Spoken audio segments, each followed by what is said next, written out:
Item number, SCP-182. Object Class, Euclid. Special Containment Procedures. SCP-182 is to be kept in a small, environmentally sealed structure on an otherwise uninhabited island situated 10 kilometers off the coast of Greenland. A team of 5 guards are to be assigned to guard the subject at all times. Guards are to be examined for psychological damage once per month. Guards who show any signs of damage are to be recalled from their post and are required to undertake a full course of psychiatric therapy prior to returning to duty. No single individual is to spend more than 6 months at a stretch on 182 guard duty and are required to spend a minimum of 3 months on a different assignment before returning.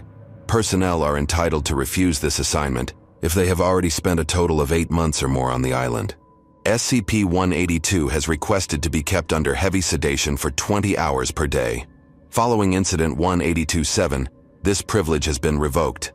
Description: SCP-182 is a Caucasian male, of average build, roughly 45 years of age, and has suffered heavy abdominal and cranial scarring at an unspecified point in the past. By subject's own admission, shortly before he was admitted into the care of the Foundation in 19. SCP-182 is both deaf and mute, compensating for these disabilities with natural abilities. SCP-182 has displayed the ability to passively enter the minds of other animals, including humans, and to perceive sight and sound through their senses, in effect, riding as a passenger in their minds. This has no consistent effect on personnel, and some guards have rotated on and off on a regular basis for the past years without detrimental effects. However, prolonged exposure to SCP-182's passive sensory borrowing results in vivid visual and auditory hallucinations in 97% of humans and 100% of non-human test subjects. The effects in question vary widely in severity, but continued exposure after the onset will inevitably result in mental collapse, with said mental breakdown being hastened by proximity to SCP-182. SCP-182 has displayed the ability to consciously force hallucinations upon his guards when under duress, and as such it is advisable that subjects known to agitate SCP-182 be avoided, including mention of SCP-0762, SCP-682, and SCP-182's own past prior to acquisition by the Foundation. Termination of affected personnel is recommended if they cannot distinguish between the hallucinations and reality, as all subjects allowed to reach such a point have invariably broken down, with brain death or permanent catatonia being the only possible outcomes. SCP-182 cannot control this ability with any appreciable degree of skill, and automatically sees and hears the perceptions of any living animals within 10 meters. Subject can focus on specific directions outside of that range, but cannot ride the senses of beings further away from it than 30 meters. SCP-182 additionally manifests the ability to project its thoughts into the mind of any individual whose senses it rides. This mental speech is the only known source of information about the subject and has been described by guards as akin to being spoken to by a small human between their ears. SCP-182 exhibits no mimetic or telepathic hazard stemming from this speech, though subjects report that his voice is always a component in their hallucinations. Addendum 182-1.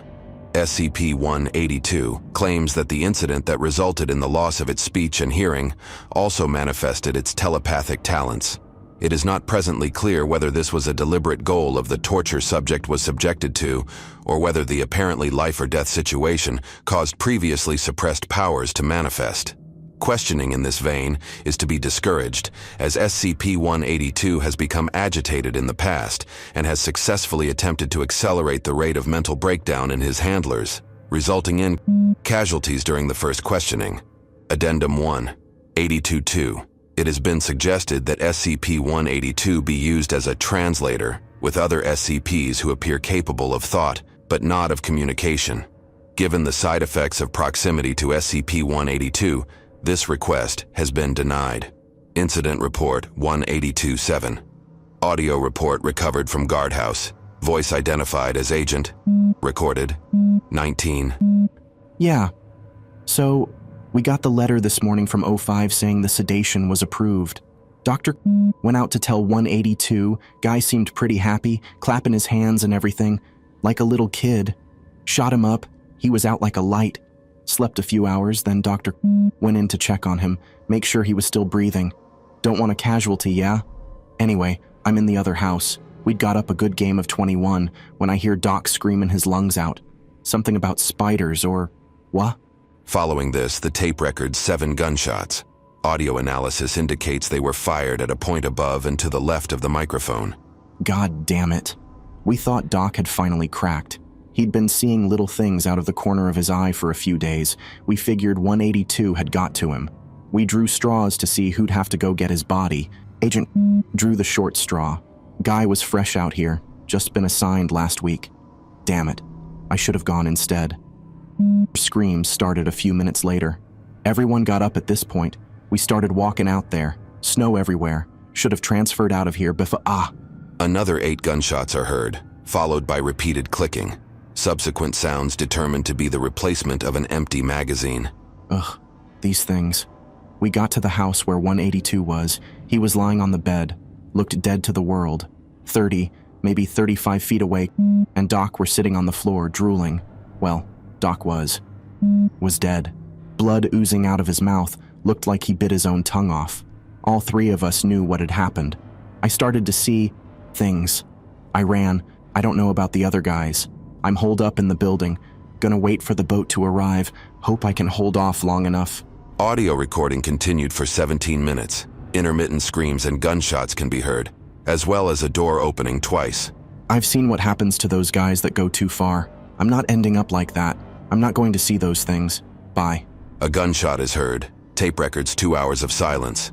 The bodies of agents and were found inside the door, shot by Agent. Agent was found next to the recorder, a bullet lodged in his skull. Final incident report. Subsequent questioning of SCP-182 by replacement personnel revealed that subject suffered from horrible, unworldly nightmares while sedated. Subject displayed elevated levels of stress during interview, and it is theorized that the nightmares experienced by SCP-182 caused enough emotional distress that subject unconsciously created a radius of heightened hallucinatory territory. Subject is henceforth to be denied all sleeping aids.